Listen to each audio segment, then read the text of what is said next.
Bonjour, aujourd'hui je vais vous montrer comment dessiner un goéland facilement. Tout d'abord, il faut tracer un rond pour la tête du goéland et un ovale pour, dessiner le corps du goéland. Et pour mettre un peu de volume à ces deux formes, donc je fais des formes comme si mon ovale était en 3 dimensions. Je donne du volume au corps de mon goéland et un peu de volume à la tête de mon goéland. Voilà. Une fois que j'ai tracé ces deux formes, on voit déjà que le goéland va être placé ici. Puis je fais des cylindres très simples pour situer où vont être les pattes de mon goéland. À la suite de ça, à peu près au milieu, à cet endroit-là, je situe ce qui va être le bec de mon goéland. Très très simplement, je place l'œil, encore une fois simplement, et là je vais venir après ça raccorder la tête de mon goéland au corps. Donc je commence à tracer ma tête, le haut et le bas de la tête. Vous voyez que je viens raccorder à mon volume qui compose le corps de mon goéland. Et très simplement, de cette manière-là, vous pouvez réussir à faire un goéland, en tout cas déjà là, le corps et la tête du goéland, très simplement, avec vraiment un ovale et un rond. Rien de plus que ça. Après ça, je vais tracer, de chaque côté du goéland, il y a ces ailes qui sont repliées, puisque là j'ai décidé de faire un goéland vraiment posé sur un morceau de bois. Là je trace donc la queue du goéland. Vous voyez, je fais juste quelques formes qui symbolisent le bout des ailes à l'arrière du goéland.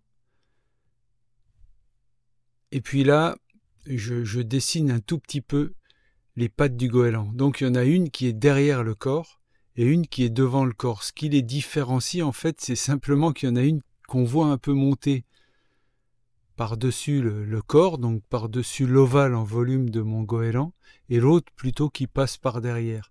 Il faut imaginer toujours un petit peu la troisième dimension de ce qu'on dessine. Puis là, de ce côté de mon goéland, je fais ce qui correspond à des étages de plumes, en fait, qui dessinent les ailes recroquevillées de mon goéland. Très très simplement. C'est ni plus ni moins que des ailes, des rangées d'ailes repliées sur le côté de mon goéland. Et je marque un tout petit peu l'endroit du bas de mes ailes que je marque un tout petit peu plus en noir. Tout de suite, comme je fais d'habitude, je gomme les traits pour amener de la lisibilité à mon dessin, pour que vous voyez bien juste ce qui est important. Donc pour ça, j'utilise une gomme brune Staedtler. Puis là, je commence à dessiner un tout petit peu plus, un tout petit peu mieux. En fait, on peut considérer que j'ai esquissé au début, puis là, maintenant, je viens amener un petit peu de détail à mon dessin. Donc dans mes ailes, je fais un peu de gris, toujours avec le même crayon. Légèrement, j'appuie pas beaucoup, je fais mes ailes un petit peu en gris pour marquer le plumage de mon goéland, en fait, très très simplement. Toujours pareil, j'imagine des rangées d'ailes, que j'estomperai par la suite pour avoir un gris plus uniforme.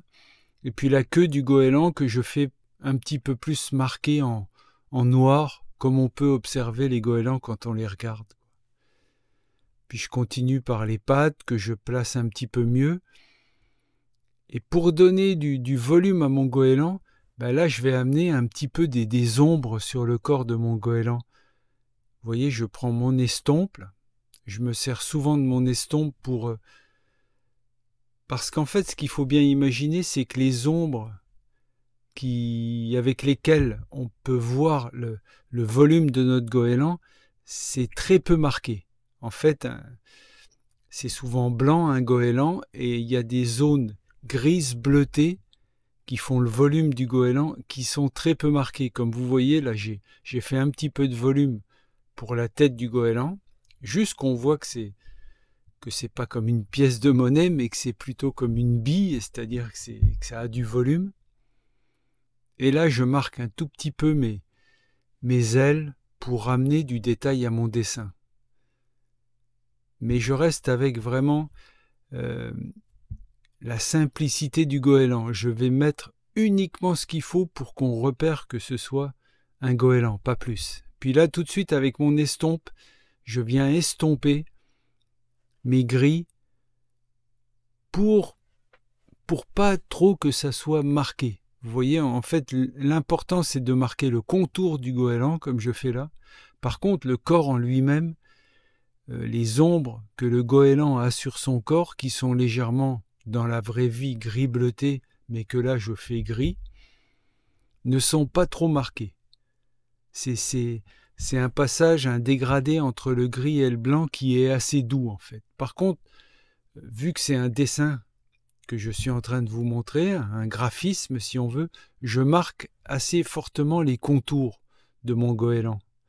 Comme vous voyez la patte qui est sur l'arrière du goéland, je lui mets un petit peu l'ombre du corps sur la patte, pour qu'on remarque qu'il y a une patte qui est plus au fond et une patte qui est plus près de nous, qui fait que le goéland est bien posé par terre. Puis voilà, c'est pas beaucoup plus que ça. Un rond, un ovale en volume, je raccorde ce rond et cet ovale, je place un bec, un œil, quelques plumages et 2 pattes. Et voilà, c'est fini, on a un oiseau. Dans ce cas-là, on a un oiseau vraiment qui est posé par terre ou qui peut être posé sur le haut d'un piquet comme je vais faire là, mais c'est suffisant pour représenter un goéland. Puis les pattes. Et là, je commence à faire le haut d'un pylône, et je ferai un pylône avec un petit cordage, comme on voit souvent au bord de mer. Donc pour qu'on voit que c'est du bois, là c'est sûr que le goéland, j'ai fini de le tracer, mais je lui donne quand même un petit environnement, donc un environnement marin, parce que les goélands, on les retrouve souvent au bord de la mer. Donc là, pour faire un pylône en bois comme on voit souvent le long des océans, et là je fais pareil que comme je vous ai déjà montré dans d'autres vidéos qu'il y a sur ma chaîne, je fais les rainures qu'il peut y avoir dans le bois plus accentuées, et je vais essayer de donner un petit peu de volume à mon bois. Comme toujours, en fait, on peut imaginer pour ce dessin que le soleil, il vient de en haut à gauche de notre dessin, puisqu'il donne de l'ombre sur le bas et la droite de notre goéland. Donc ce côté-là, à droite de notre piquet en bois, sera le côté à l'ombre. Juste pour marquer que ce pylône en bois, là vous voyez, je marque l'ombre. Juste pour marquer que ce pylône en bois, il est rond, et c'est avec l'ombre et la lumière qu'on voit qu'il y a du volume dans notre pylône. Alors ça ne m'empêche pas, au fur et à mesure que je fais mon dessin, de venir renforcer un tout petit peu des zones sur mon goéland. Ça dépend de comment j'évolue dans mon dessin. Donc là, je place un cordage, ni plus ni moins qu'une corde entourée plusieurs fois autour du pylône, très simplement. C'est pareil sur ma chaîne, vous pouvez retrouver des vidéos qui parlent de comment je dessine les cordes. Mais là, c'est pas vraiment le but de notre dessin, mais malgré tout, je me sers de ma façon de faire les cordes pour en mettre une ici, pour ajouter un peu de richesse à notre dessin. C'est toujours ça qui est intéressant, c'est de mettre un contexte à notre dessin. C'est vrai que le but, c'est de dessiner un goéland, mais c'est intéressant de le faire soit sur la plage, soit sur un pylône, comme je suis en train de le faire, en train de regarder au loin, de construire un peu une histoire. Qu'est-ce qui se passe? Là, je fais simplement la corde, le pylône, je vais signifier qu'on est au bord de la mer et amener un peu une histoire à notre dessin. Et je trouve que en fait, c'est ce qu'on appelle la narration. La narration, c'est l'histoire que peut raconter votre dessin. Et je trouve que la narration, c'est au moins aussi important que le dessin en lui-même. bien que c'est mieux de réussir, disons, le goéland, et puis en même temps, pourquoi ne pas aussi proposer une histoire en sachant que les gens qui vont regarder votre dessin vont toujours se faire eux-mêmes leur propre histoire, mais à partir des éléments que vous y aurez mis. Dans ce cas-là, vous voyez, on a déjà du bois, de la corde, des matières, un goéland qui regarde, au loin, rien n'empêchera après d'y rajouter quelques nuages, quelques autres goélands, un ciel, un peu une perspective, un peu une immensité, si on veut, marine. Puis là, je continue en plaçant toujours des nervures dans mon bois, des nœuds, comme je vous dis souvent pour le bois, c'est souvent des nœuds marqués plus en noir, et puis des nervures qui s'écartent autour de ces nœuds pour que le spectateur qui regarde votre image puisse tout de suite voir que c'est du bois. Puis là, l'ombre, en fait, que les cordes produisent sur le bois.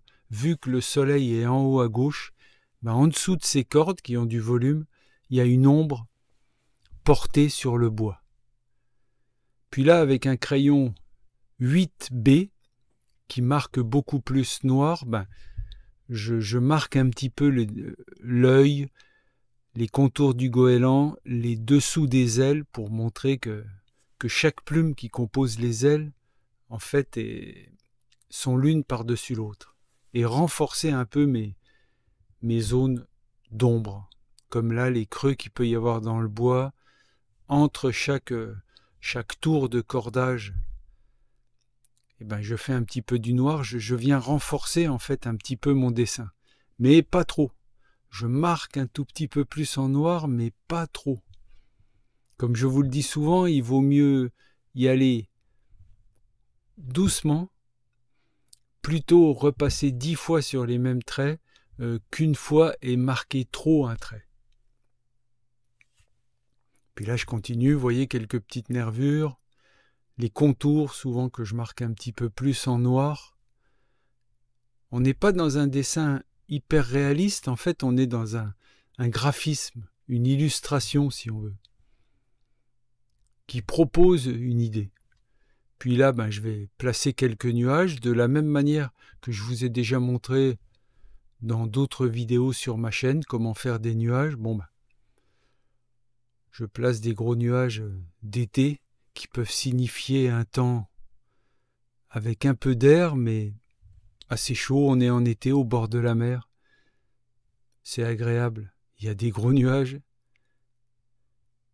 une petite brise qui souffle, et puis le niveau de la mer ici que je peux situer là comme ça, comme un horizon en fait. Je place un horizon. Moi j'imagine qu'au loin c'est la mer, puis quelques petits goélands qui sont ni plus ni moins que des V tracés dans le ciel, et qui suffisent à faire une scène. Donc là vous voyez, une fois que j'ai mis tous mes éléments en place, juste avec le noir, parce qu'au fur et à mesure qu'on estompe, en fait, votre estompe, elle se recouvre de noir souvent, de crayon de papier. Et là, j'utilise principalement juste le côté sali de mon estompe, uniquement pour faire quelques ombres dans mes nuages. Ça ne m'empêche pas après de repasser quelques petits coups de crayon de papier pour amener de la matière et pour estomper mes nuages un petit peu plus. Pareil pour la mer, vous voyez, j'estompe légèrement. En fait, à partir du haut de la mer, en fait. Puis là, j'accentue un petit peu les côtés pour bien placer mon goéland au premier plan. Et comme souvent, avec un Prismacolor premier, un crayon de couleur blanc, en fait, je viens faire ressortir des zones blanches en fait de mon dessin. Dans ce cas-là, le goéland, qui sont souvent des oiseaux de couleur blanche, là je viens placer quelques traits de blanc, juste pour le faire ressortir un tout petit peu. C'est pas obligatoire de le faire, mais ça me plaît moi de de renforcer mon dessin avec un peu de blanc. Comme je vous le dis souvent, c'est pour ça que j'utilise du papier dans ce cas-là un peu brun, comme ça, de couleur tan, ce qui permet de faire ressortir ma couleur blanche, ce qui ne serait pas le cas si j'avais dessiné sur du papier blanc. Alors, pareil pour mes nuages, je fais ressortir un peu leur côté blanc. Pareil, je ferai pareil pour mon ciel, et pareil un tout petit peu pour mes cordages. Puis tranquillement, j'arrive sur la fin de notre dessin. Le but, c'était de vous montrer comment dessiner un goéland facilement et le mettre en situation, en essayant de raconter une petite histoire. Je vous remercie beaucoup. Donc vous savez que vous pouvez me retrouver aussi sur Facebook. Et puis que vous pouvez vous abonner à ma chaîne si ça vous plaît. Merci à vous et bon dessin.